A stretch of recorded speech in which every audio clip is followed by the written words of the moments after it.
Salut tout le monde, j'espère que vous allez bien. Aujourd'hui on va se retrouver pour une nouvelle vidéo consacrée donc aux Los Matadores. Je pense que vous l'avez vu avec le titre de la vidéo. Donc dans cette vidéo tout simplement je vais vous donner mon avis sur l'équipe en elle-même et surtout, c'est surtout ça le plus intéressant, je vais vous donner selon moi comment en tout cas je les ferai revenir et pour moi comment leur retour serait intéressant, comment les rendre intéressants parce que je pense que premier point, je pense que tout le monde, personne en tout cas va me contredire, c'est pas une équipe qui a fait rêver, c'est une équipe qui a été pire que mauvaise, pas parce que les catcheurs sont mauvais, loin de là, mais parce que la gimmick en elle-même est mauvaise. La gimmick en tout cas ne m'a jamais convaincu. Et puis surtout, on peut se le dire, cette équipe n'a jamais eu de grand manager. Ils ont eu Abraham, bon, je sais plus exactement son nom, mais c'est pas surtout lui qui est mis en cause. Ils ont eu deux managers très emblématiques, ils ont eu El Torito et Rosa Mendes, on peut se le dire, c'est vraiment pas le top du top. Donc les caractéristiques de cette équipe, donc c'était une équipe basée donc de deux portoricains, frères, donc Fernando et Diego. Ils avaient des accoutrements ridicules avec donc notamment des masques absolument mais nuls à chier. Et surtout, et c'est surtout ça pour moi qui a posé le plus gros problème avec cette équipe, ils étaient accompagnés d'un nain déguisé en taureau. On peut se le dire, déjà quand on part avec des caractéristiques pareilles pour accrocher avec les fans, c'est très très mal barré. Donc déjà voilà, donc je vais vous donner mon avis pour moi comment la WWE devrait les booker pour leur retour et que les fans en fait s'intéressent à cette équipe. Parce que pour moi cette équipe n'est pas mauvaise, dans le sens où pour moi in-ring c'est vraiment propre, c'est deux très bons catcheurs. Donc le problème ne vient pas du in-ring, loin de là.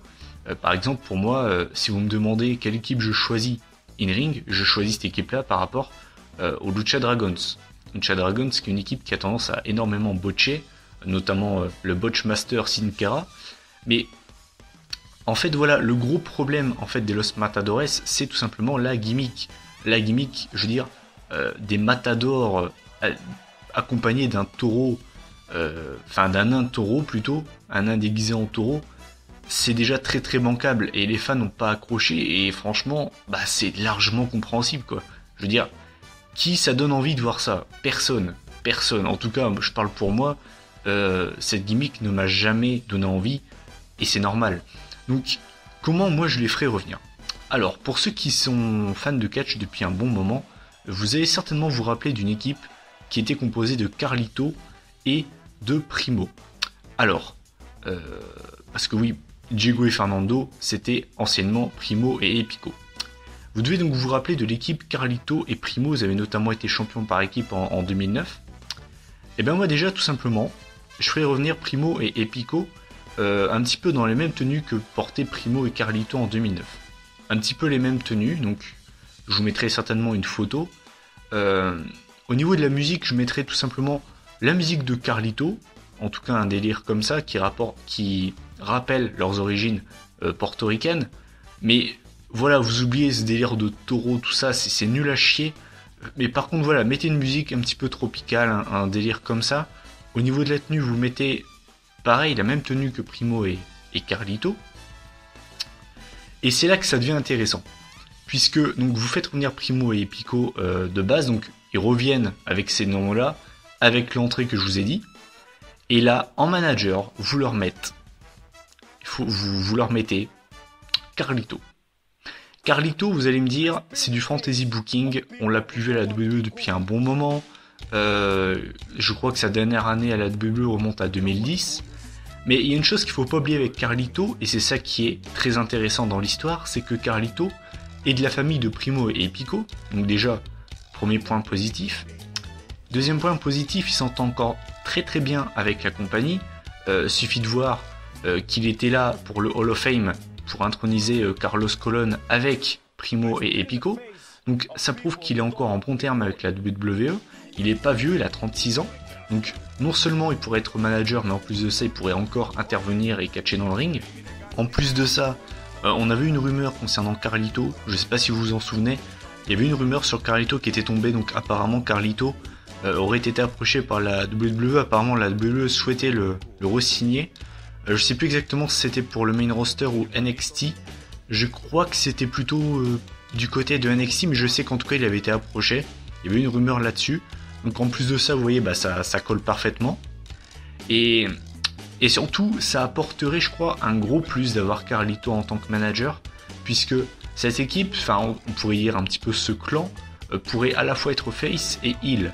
Même si moi personnellement j'aimerais bien les voir heel, avec notamment un Carlito qui n'hésiterait pas à cracher des bouts de pomme dans son adversaire. Moi je pense que cette équipe, en tout cas ce clan, pourrait vraiment donner envie. Et en plus de ça, ça rejoindrait un petit peu ce que j'avais dit dans mon bilan.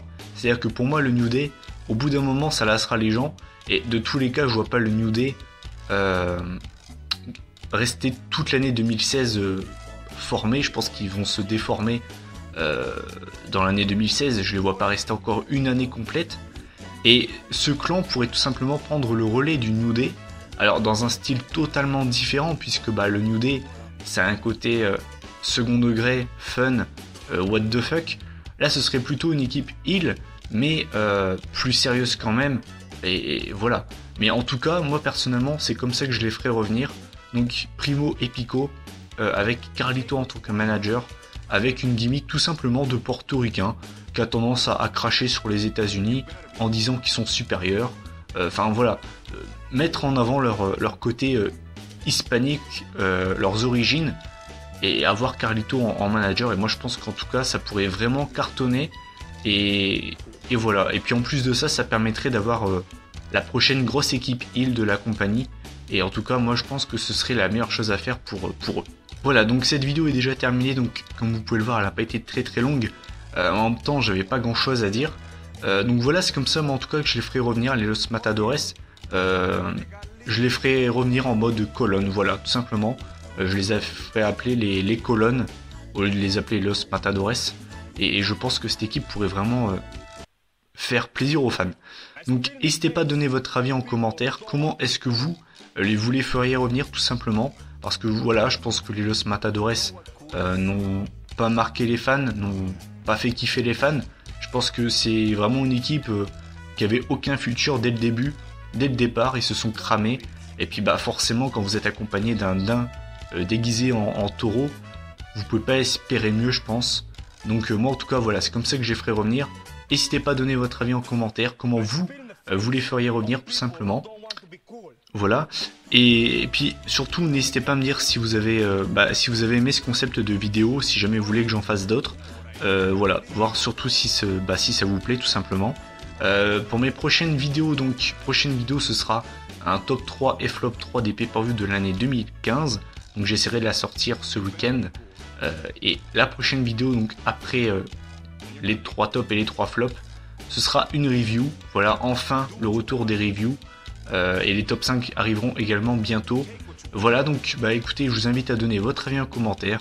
Prenez soin de vous. Salut.